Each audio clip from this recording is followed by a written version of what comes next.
예, 안녕하세요. 5월 1일, 5월의 첫날입니다.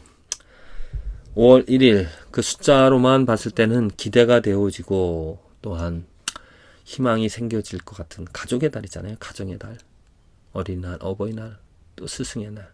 정말 서로 사랑하는 사람들끼리 서로 사랑한다 말하며, 고맙다라고 말하며, 더욱더 사랑할 수 있는, 또 사랑을 다짐하는, 사랑할 수 있는 기회를 만들어 갈 수 있는 좋은 그런 가정의 달입니다. 그런데 안타까운 일들이 많이 생깁니다.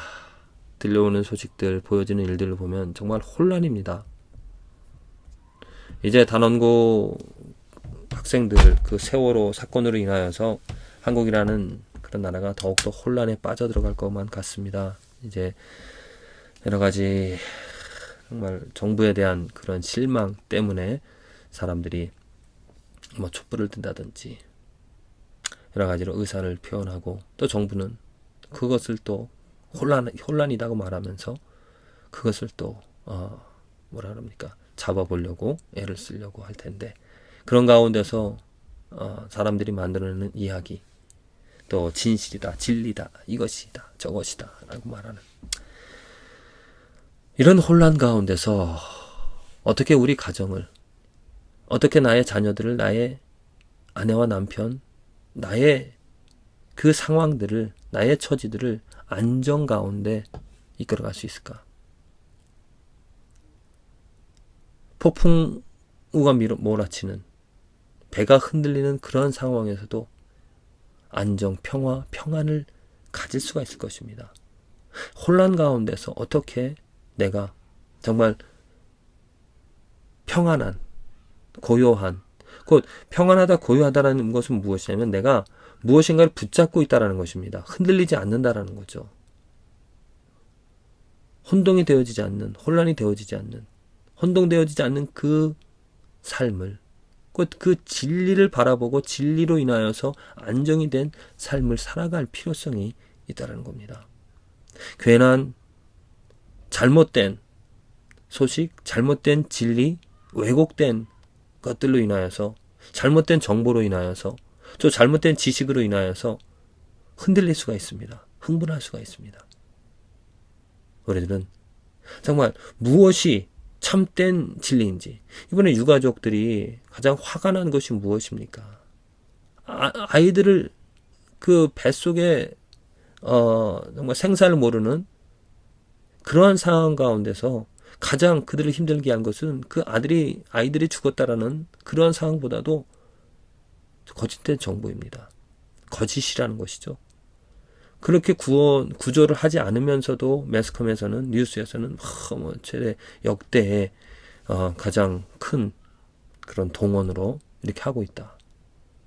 정말 그런 소식을 들을 때는 그 거짓된 정보, 거짓된 이야기, 그걸 들을 때는 정말 화가 나는 것이죠. 우리 삶에서, 우리 귀에 우리가 알아야 될 것은 바른 진리입니다. 정확한 그 팩트죠. 어떠한 것을, 잘못되어진 것을 어떻게 위장하고 덮으려고, 또 이렇게 보이려고 하는 그러한 위선된 그러한 모습들은 우리들은 분명하게 지적하고 그것을 버려야 됩니다. 왜 가식이 필요합니까? 왜 위선이 필요합니까? 뭔가 자기 목적을 이루어내기 위하여서 그 일들을 만들어내고 조작하지만은 시간이 지나면 드러나게 되어져 있습니다. 망하게 되어져 있습니다. 우리가 이 혼란 가운데서 잡고, 또한 알려고 하는 것은 정확한 정보, 정확한 지식입니다. 진리를 알아야 된다는 것이죠. 하나님의 말씀도 그렇습니다. 하나님의 말씀을 우리가 이해를 할 때, 많은 목회자들이 그 하나님의 말씀, 그 본 진리를 알려주기보다도 어떻게 보면 포장을 합니다. 좀 더 재미있게, 좀 더 어떻게 보면은 좀 더 이해하기 쉽게 한다라고 하면서 그 이야기들을 전해보고자 하지만, 전해지는 그 내용들, 또 받아들이는 사람 입장에서 보면은 잘못된 정보를 듣게 되어질 수 있다는 거죠. 왜곡되어진 하나님의 말씀을 듣게 되어져서 그 왜곡된 정보, 왜곡된 하나님의 말씀으로 인하여서 그 삶은 어떻게 되어집니까? 정말로 참담합니다. 안타깝습니다. 우리에게 필요한 것, 이 혼란, 또한 왜곡, 잘못된 지식, 그 가운데서 그러한 것이 없어지고 정말 진리를 알 수 있고 진리를 깨닫는, 진리를 들을 수 있는 그 축복이 우리에게 있어줘야 된다는 것이죠. 바른 팩트를 전하는 기자들이 필요한 것처럼 바른 하나님의 말씀을 전하는 목회자가 필요합니다. 이것이 진리다. 그들에게 정말 정확하게 또 바르게 하나님의 말씀을, 하나님이 원하시는 바, 하나님의 뜻을 전할 수 있는, 그래서 사람들이 그 하나님의 뜻을 분명히 알아야 됩니다. 인본주의 신학 왜 생깁니까? 사람을 위한 것입니다.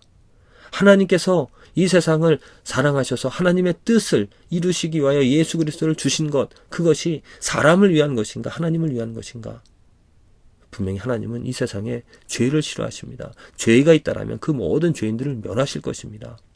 그럼에도 불구하고 그저 하나님께서는 사랑이다라고 말하면서 죄를 범하는 것에 대해서, 부정을 일삼는 것에 대하여서 그냥 허용하는, 괜찮다 우리 모두 다 죄인이다, 그렇게 말한다는 것은 잘못된 것이죠. 진리가 아닙니다. 정말 진리는 하나님은 공의로운 분이시고 하나님은 또한 사랑이라는 것, 우리가 오직 이 땅에서 살아있으려면 예수 그리스도밖에 없다라는, 예수 안에서 예수 그리스도로 말미암아 내 죄를 회개하고 내 죄가 용서함 받을 수 있다라는 그 진리를 말하는 것, 그게 우리들의 삶에서 너무나 중요하다는 거죠.